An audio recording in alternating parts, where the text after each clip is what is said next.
योग कैसे करें भाग 2। भाग 1 में हमने विशेष रूप से आसनों के बारे में जाना था। आज इस भाग में हम प्राणायाम और ध्यान के बारे में जानेंगे। विशेष रूप से प्राणायाम। ध्यान तो हर अभ्यास के साथ रखना ही है। ध्यान का अर्थ सजगता। तो सर्वप्रथम हम भस्त्रिका का अभ्यास करेंगे। भस्त्रिका में अपने सामर्थ्य का ध्यान रखना है। आपके कोई रोग हो तो उसका भी ध्यान रखना है। तो डिस्क्रिप्शन में आपको देख लेना है। अलग से हमने भस्त्रिका का एक वीडियो बना रखा है, तो वहाँ से आपको ये ज्ञान ले लेना है। जो व्यक्ति स्वस्थ है उसको ये अभ्यास तीव्र गति से करना चाहिए। और केवल अभ्यास करना ही नहीं है, अभ्यास करने के उपरांत उसको ध्यानपूर्वक शांतिपूर्वक बैठे रहना है। ये सबसे महत्वपूर्ण होता है। क्रिया पर भी ध्यान, प्रतिक्रिया पर भी ध्यान, दोनों पर आपको ध्यान रखना, सजगता बनाए रखनी है। तो सर्वप्रथम मैं आपको धीमी गति से यह अभ्यास बताऊंगा, तो कोई भी साधक यह अभ्यास कर सकता है। श्वास भरना है और बाहर छोड़ देना है। मानसिक रूप से आपको यदि लाभ प्राप्त करना है तो बहुत ही धीमी गति से श्वास आपको लेना है, बहुत ही धीमी गति से आपको छोड़ना। जितना धीमा और गहरा श्वास आपका लेना और छोड़ना होगा, उतनी ही अधिक आपको मानसिक शांति मिलेगी और चिकित्सीय रूप से भी आपको लाभ होगा। वो मैं बता देता हूँ।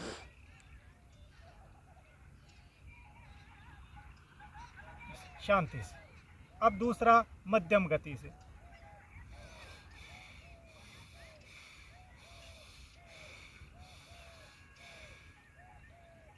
अभ्यास करने के उपरांत आपको शांति से बैठना है। अब तीव्र गति से।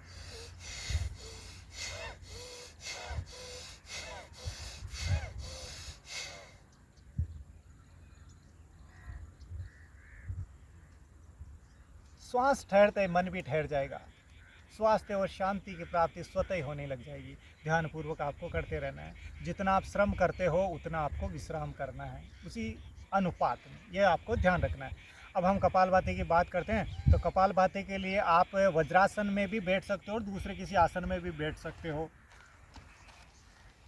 ऐसे भी बैठ सकते हो और सामान्य जैसे आलती पालती मारकर बैठते हैं, जो जानते हैं दूसरे आसनों को, वो उन आसनों में बैठकर भी कर सकते हैं।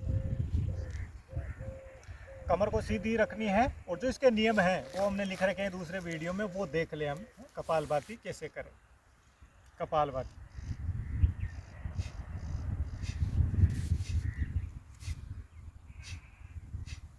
कर लिया।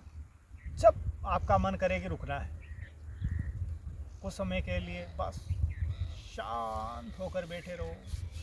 आप अभ्यास कर रहे हो, किसी से बातें थोड़ी कर रहे हो। लोग क्या करते हैं, अभ्यास भी कर रहे हैं, बातें भी कर रहे हैं कि ध्यान ना जाने कहाँ जा रहा था। आप योग नहीं कर रहे हो, कितना ही अभ्यास कर लो, आप में ठहराव नहीं आएगा, और ठहराव नहीं आ रहा तो कोई योग नहीं कर रहे हो, आपको कोई विशेष लाभ नहीं मिलेगा। चित्त शुद्धि नहीं होगा आपका, न शरीर शुद्ध होगा न चित्त शुद्ध होगा।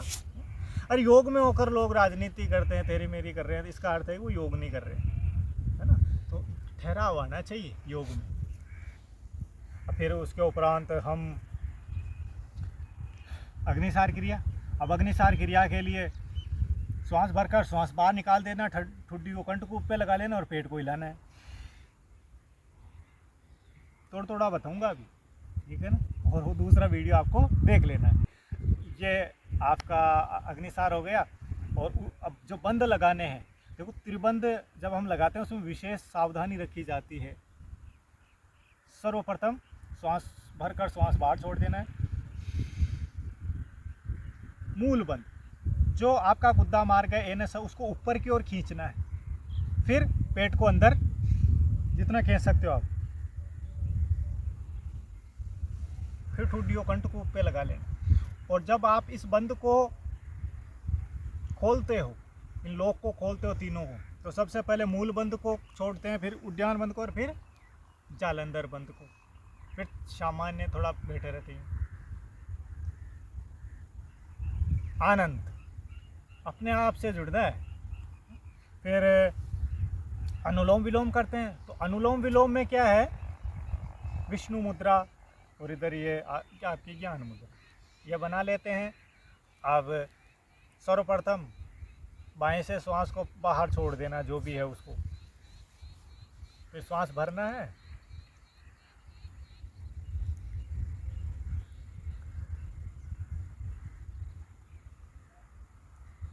बाएं से भरा, दाएं से छोड़ दिया, दाएं से भरना है, दाएं को बंद किया और बाएं से छोड़ दिया। ये एक चक्र हुआ। आप यदि इसे गति से करोगे थोड़ा तो शरीर के स्तर पर उसका विशेष लाभ होगा, और आप धीमी गति से करो तो मन के स्तर पर विशेष लाभ होगा। और जिनको रोग है उनको धीमी गति से ही करना चाहिए, और विशेष निर्देश का पालन करते हुए गुरु के सानिध्य में ही करना चाहिए। अब भ्रामरी का अभ्यास कर लेते हैं, बहुत ही महत्वपूर्ण है। मानसिक रूप से लोगों को बहुत ही कष्ट झेलना पड़ता है। आज के समय में बहुत उलझा हुआ समय है, उलझे हुए लोग हैं, समय तो सुलझा हुआ ही है। उसके लिए अब जो आपके द्वार हैं, कान के द्वार हो गए, आँख के हो गए, नाक और मुख, ये दो द्वार, दो कितने हो गए, 4, और 2 नाक के 6, और मुख 7। सप्तऋषि, सप्तऋषियों इनको बंद करना है, जीभ को उल्टा करना है,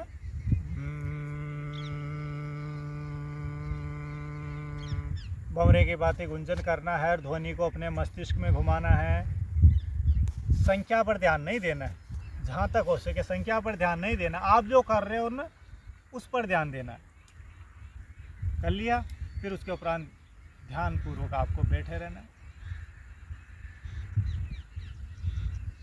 ध्यान में चले जाना है। ध्यान में जाने का अर्थ ठहराव समझो, आप कुछ नहीं सोच रहे हो, बस ठहर गए। जो ठहरेगा वही कुछ पाएगा, जो डूबेगा वही निकलेगा, वही तैरेगा। उस ध्यान में डूब जाना है, और सभी अभ्यासों का परिणाम ये ध्यान ही है। तो ध्यान को ध्यान से करना। फिर आपको प्रार्थना कर लेनी है, जैसे सर्वे भवन्तु सुखिनः, सर्वे सन्तु निरामयाः, सर्वे भद्राणि पश्यन्तु मा कश्चित् दुःख भाग भवेत्। ओम शांति ही शांति ही शांति, भाव के साथ कि परमात्मा सभी सुखी हो। ये भाव रखना है कि मेरे कारण कोई दुखी ना हो। संसार तो अपने कर्मों का फल भोगेगा, लेकिन आपका भाव ये नहीं होना चाहिए मैं किसी को दुख दूँ। हे परमात्मा सभी निरोगी हो, तो सभी निरोगी हो या ना हो, अपना भाव होना चाहिए कि सभी निरोगी हो, और हम दूसरों के रोग में काम आए, को अपना हो सके। किसी को कोई रोग हो गया, चलो हम सेवा कर दे, ऐसा होना चाहिए। सब एक दूसरे के कल्याण को देखे, जो कल्याणकारी हो उसको देखे। भला किस में? भला है परमार्थ में, तो वो सभी देखेंगे कि दूसरों का भला किस में है, हम उसकी सहायता करें। ऐसा हम सोचेंगे तो ये संसार स्वर्ग से बड़ा हो जाएगा, और स्वर्ग से बड़ा है। देवता भी इस धरती पे आने के लिए, भारत में आने के लिए और ये योग साधना करने के लिए व्याकुल रहते हैं। इसके महत्व को समझिए। राजनीति तो 2 कोटि का व्यक्ति भी कर सकता है, लेकिन योग में ठहर नहीं सकता 2 कोटि का व्यक्ति, ये ध्यान रख लेना। ठीक है, मंगल कामनाएं हैं।